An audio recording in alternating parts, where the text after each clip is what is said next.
decent, hard-working artisan could normally maintain control, except at nights of the full moon.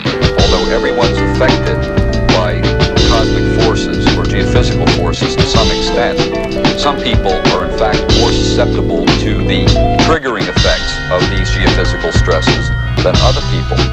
I'm talking about emotionally unstable people in precarious balance with reality anyhow. These are people who are tiptoeing on the edge of reality.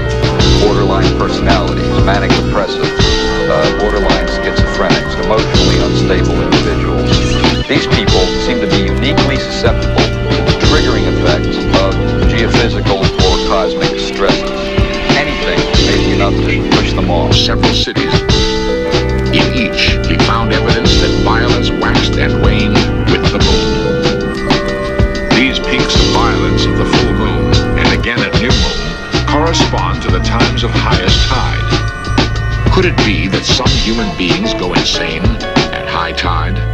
Hey, we ought to take a look at this. Maybe there's something to it, and maybe there's not. If there isn't anything to it, why don't we design a study that will prove that it's malarkey?